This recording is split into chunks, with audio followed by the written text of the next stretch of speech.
Sir, जब ये यात्रा की बात हुई थी कि 14 जनवरी से यात्रा शुरू होगी, पूरब से पश्चिम जाएगी, लेकिन शुरू मणिपुर से होगी। उस वक्त भी हमने डिस्कस किया था कि अरुणाचल प्रदेश से यात्रा शुरू क्यों नहीं हो रही है।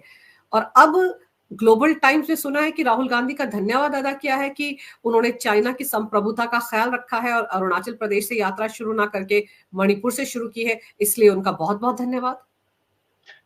जैसे आप सोच के देखिए, कितनी बेशर्म फैमिली है ये, कि चाइना ने आज इनका पर्दाफाश कर दिया और इनकी तरफ से एक स्टेटमेंट भी नहीं है कि माई बाप ऐसा कुछ नहीं है। हम जाने को तो अरुणाचल भी जा सकते थे, हम नहीं गए क्योंकि वहां पे ठंड बहुत ज्यादा थी। आजकल कुछ भी बोल सकते थे, लेकिन इन्होंने इतनी भी गैरत नहीं है कि उसकी स्टेटमेंट का कोई काउंटर जवाब भी दे दे, चाइना को जवाब दे दें। ये पॉसिबल ही नहीं है। और मुझे याद है, मैंने आप ही के शो में कहा था, ये हिम्मत ही नहीं कर सकता कि अरुणाचल में जाकर ये अपनी यात्रा शुरू कर ले। क्यों?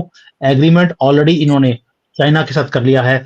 आप हमें प्रधानमंत्री बना दीजिए, हम अरुणाचल आपको दे देंगे। आपको लद्दाख चाहिए, हम लद्दाख भी दे देंगे आपको। एक बार प्रधानमंत्री बना दीजिए दोबारा से, हम हिंदुओं की सरकार भारत में आने नहीं देंगे।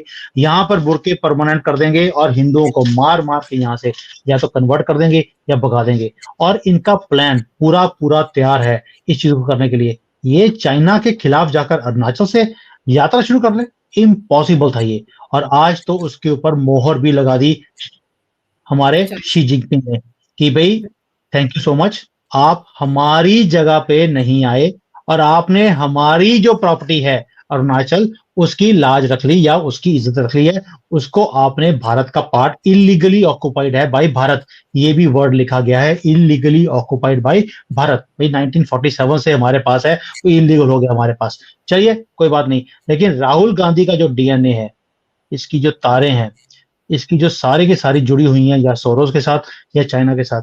इसके बाद भी अगर लोगों को अकल ना आए, ये कितना घटिया फैमिली है, कितना घटिया आदमी है, कैसे कैसे एग्रीमेंट्स इन्होंने चाइना के साथ करे हुए हैं। अब तो जाग जाओ हिंदुओं, सनातनी तो जाग गए, वो तो राम में हो गए हैं। और आप हिंदू जो आज भी सेकुलर बने हुए हो, आप तो जागो यार। ये देखो, ये गांधी फैमिली का ये है डीएनए कि चाइना थैंक्स कर रहा है आप हमारे एरिया में नहीं गए। इसके बाद भी अगर आप इनको वोट करते हैं और इनको दोबारा से 10 सीटें भी दे देते हैं आप, तो आपसे ज्यादा बेवकूफ इस दुनिया में कोई और नहीं हो सकता। सुमित जी, आपको याद होगा डोकलाम के वक्त भी राहुल गांधी जीजा और बहन के साथ चाइना के एम्बेसडर के घर पर चाय पार्टी कर रहे थे। और तब जब ये बात मीडिया में आई थी कि ये वहां पर मौजूद थे, उस वक्त इन्होंने एकदम से डिनाई कर दिया था। कांग्रेस के प्रवक्ता सुरजेवाला ने एकदम से डिनाई कर दिया था, ऐसा कुछ नहीं है, झूठी खबरें। लेकिन तब भी चाइना ने या उन एम्बेसडर ने ही कुछ तस्वीरें सोशल मीडिया पर डालकर इनकी पोल पट्टी खोल दी थी कि ये सच में उनके घर पर थे। तब भी इनको मुंह की खानी पड़ गई थी। आज भी बार बार कह रहे थे ना, अरुणाचल प्रदेश के बारे में कोई कुछ नहीं कह रहा था कि वहां से यात्रा शुरू क्यों नहीं हो रही है। हम लगातार कह रहे थे कि वहां से इसलिए नहीं शुरू हो रही है क्योंकि चाइना नाराज हो जाएगा। तब इन्होंने मौन व्रत रखा, लेकिन आज देखिए चाइना ने पोल पट्टी खोल दी थैंक यू करके। इससे बड़ा और जूता चाइना क्या मारेगा इनको। जूता नहीं है, चाइना अपने आप को यहाँ पर भी क्या है कि गुड बुक्स में रखने की इनको आदत है चाइनीज को भी। इनको लगता है कि यार आएगा तो मोदी ही। चाइना ने भी कबूल कर लिया है कि आएगा तो मोदी ही। यहाँ पर तो मैं जलेबी देखी है, जलेबी भी जो है उसकी शेप में लिखा था कि आएगा तो मोदी ही चाइनीज में। तो क्योंकि इनके जो कैरेक्टर्स होते हैं वो भी जलेबी की तरह ही होते हैं। तो आप सोच के देखिए कि चाइना को मालूम है कि अगले 5 साल मोदी के हैं, तो मैं मोदी से पंगा क्यों लूं। तो उन्होंने भी ये स्टेटमेंट दे दिया। क्या आपको लगता है कि इस स्टेटमेंट को देने के बाद चाइना जो ये राहुल गांधी को, कांग्रेस को, ऑपोजिशन वालों को जैसे सपोर्ट कर रहा है पैसे से, अपने ट्वीट से, सोशल मीडिया के थ्रू थ्रू मीडिया, ये जो सारा 5th जनरेशन वॉरफेयर चल रहा है हमारे साथ, ये क्या बंद कर देगा? नहीं, उसकी स्पीड और तेज हो जाएगी, ताकि इतनी आसान विन मोदी जी के लिए नहीं आए। क्योंकि लोगों ने ओपनली बोलना शुरू कर दिया कि शायद 400, 450, 500, मैं तो 500 बोलता हूँ कि हिंदुओं 500 लेके दीजिए, उसके बाद हम कॉन्स्टिट्यूशन ही चेंज कर देंगे, दोबारा से ओरिजिनल कॉन्स्टिट्यूशन पे आने का हमारा जो मुद्दा है वहां पर हम पहुंच सकते हैं। वो पावर चाहिए, उसके लिए 500 सीटें चाहिए।